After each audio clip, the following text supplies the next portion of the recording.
दिल्ली में एक बहुत ही खतरनाक घटना हुई है जिसका नाम रखा गया है मुंडका फायर इंसिडेंट। इसमें हुआ क्या है कि मुंडका मेट्रो स्टेशन के पास फ्राइडे को एक 4 मंजिला इमारत में बुरी तरीके से आग लग गई। देखते ही देखते 27 लोग मर चुके, 29 लोग लापता हो गए। देखो, ये एक कमर्शियल बिल्डिंग थी, ठीक है, जिसमें कई सारी कंपनीज़ के ऑफिस थे, कई सारी कंपनी इसके अंदर थी और बहुत सारे स्टाफ भी इसमें काम करते थे जो कि अंदर ही थे। 4 फ्लोर की ये बिल्डिंग है। पहले फ्लोर पर सीसीटीवी बनाने की फैक्ट्री और गोडाउन थी।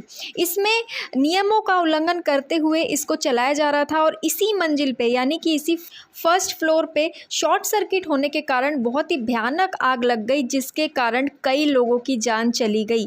पूरी जो बिल्डिंग है वो अंदर से बंद थी, छत पे लोग जा नहीं पाए, लोग बाहर खिड़कियों से कूद रहे थे।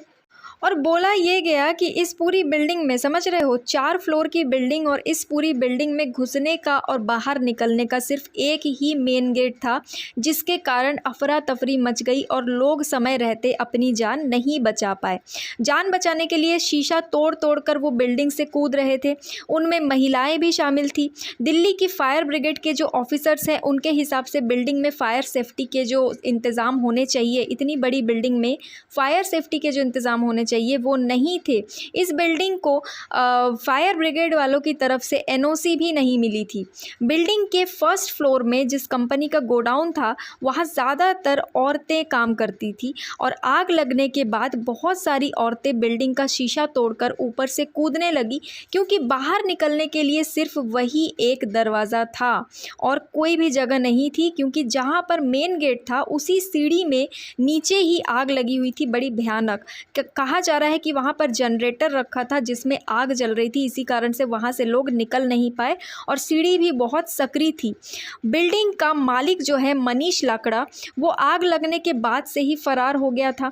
और इतना बड़ा अग्निकांड होने के बाद दिल्ली के चीफ मिनिस्टर अरविंद केजरीवाल जी ने ये डिसाइड करा कि जिनकी भी डेथ हुई है उनको 10-10 लाख और जो भी घायल हुए हैं उनको 50-50 हज़ार रुपये दिए जाएंगे। देखो, पैसे देने से कुछ होगा तो नहीं, जिनका गया वो तो गया ही पूरी तरीके से, है ना, लेकिन कुछ तो राशि देनी पड़ेगी ताकि उनके घर वालों को थोड़ी मदद हो जाए, क्योंकि कई लोगों के घर वाले ऐसे हैं जिनके घर में सिर्फ एक ही इंसान था जो कमाऊ था, जो घर को कमा के दे रहा था। तो ऐसे लोगों के घर में अगर पैसे पहुंच जाएंगे तो उनको थोड़ी सी मदद हो जाएगी, ठीक है। इसीलिए कंपनसेशन देना ही चाहिए और सरकार दे भी रही है। देखो, अंदर जाने के लिए और बाहर आने के लिए जो सीढ़ी थी, अगर वहाँ पर नीचे जनरेटर लगा नहीं होता और जनरेटर में आग नहीं लगी होती तो लोग बाहर आ सकते थे, बाहर निकल सकते थे, ठीक है। लेकिन जैसे ही लोग उतरने को गए, उन्होंने देखा सीढ़ी के सामने ही आग जल रही है। अब आप ही बताओ, एक सकरी सी सीढ़ी है, आप ऊपर से उतर रहे हो और सीढ़ी के बिल्कुल आखिरी छोर पर आग लगी हुई है, तो क्या आप निकल पाओगे? और पूरी बिल्डिंग बिल्कुल बंद थी, पूरा धुआं भर गया, लोग खिड़की तोड़ तोड़ के कूद रहे हैं।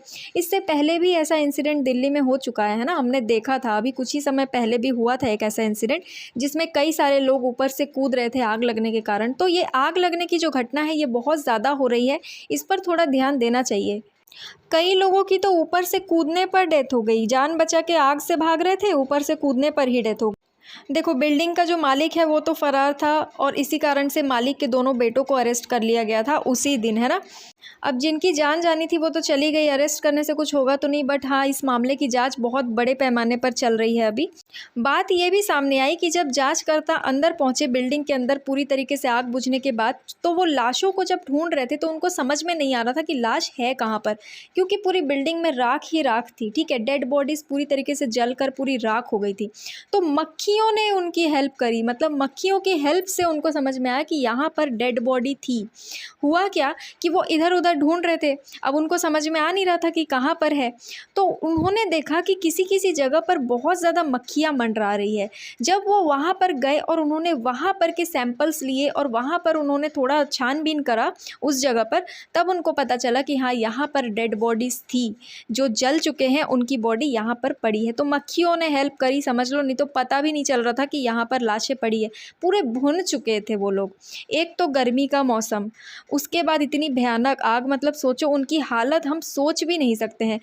अंदर फंसे हुए लोगों में से कई सारी महिलाओं ने और कई सारे लोगों ने अपने घर में अपने परिजनों को फ़ोन करा और इतनी मतलब इतना बुरा लग रहा था वो सुनकर। वो लोग रो रो कर बोल रहे थे कि हमको बचा लो, हम फंस गए हैं, हम मर जाएंगे। इससे पहले जस्ट ऐसा इंसिडेंट हुआ था अभी कुछ ही समय पहले, अगर आपको याद हो तो, जब एक लड़के ने अपने भाई को फ़ोन करके बोला था, वो भी इसी तरीके से फंस गया था एक बिल्डिंग के अंदर जहाँ से सब लोग कूद कूद कर नीचे उतर रहे थे, ठीक है। तो वो फंस गया था और उसने अपने भाई को फ़ोन किया था कि मैं मर जाऊंगा, मेरे को बचा लो। बिल्कुल उसी तरीके का ये हुआ। उस टाइम तो ऑडियो वायरल भी हो गया था और अभी इनके परिजन ही बता रहे हैं कि हमें फ़ोन आया था और वो बहुत रो रही थी। कई सारी महिलाओं ने अपने घरों में फ़ोन किया था और बोला था कि हमको बचा लो, आप यहाँ आ जाओ, हमें बचा लो, हम मर जाएंगे। कई सारे लड़कों ने फ़ोन किया था। मतलब बहुत ही बुरा एक माहौल हो गया था। सोचो अगर हम घर में अपने फ़ोन करके बोल दे कि हम इतनी बड़ी मुसीबत में फंस गए हैं और घर वाले भी कुछ करने की स्थिति में नहीं है, तो उनकी कैसी हालत हो जाएगी। मतलब मरने से पहले ही उनके घर वालों को पता चल गया था कि ये मरने वाले हैं। कितना बुरा एक समय होता है वो, है ना। तो देखो ये बहुत ही बड़ा एक इंसिडेंट हुआ है जिसकी जांच बहुत बड़े लेवल पे अभी चल रही है। अब आगे आगे देखो क्या क्या खुलासे होते हैं। जो भी अपडेट आएगा हम आगे डिटेल में डिस्कस करेंगे। तो आज के लिए इतना ही। आई होप आपको ये समझ में आया होगा। समझने जैसा इसमें ज़्यादा कुछ था नहीं। सुना तो आप सभी ने होगा, जो लोग न्यूज़ देखते हैं वो लोग सभी ये इस इंसिडेंट के बारे में जानते होंगे। इसीलिए अगर आप भी कहीं पर जॉब ज्वाइन करते हैं, कहीं भी काम करने जाते हैं, तो प्लीज़ वहाँ पर पहले चेक कीजिए कि फ़ायर एक्सटिंग्विशर रखा है या नहीं और फायर कंट्रोल करने के लिए सारी व्यवस्थाएं अंदर है या नहीं। क्योंकि अभी फायर वाले इंसिडेंट बहुत ज़्यादा हो रहे हैं और बड़ी बिल्डिंग्स में ज़्यादा हो रहे हैं, ठीक है। तो अगर कोई भी डाउट या कन्फ्यूजन हो तो आप मुझे कमेंट बॉक्स में पूछ सकते हैं। ज़्यादा से ज़्यादा करंट अफेयर अपडेट्स के लिए इस चैनल को सब्सक्राइब करें। Thank you.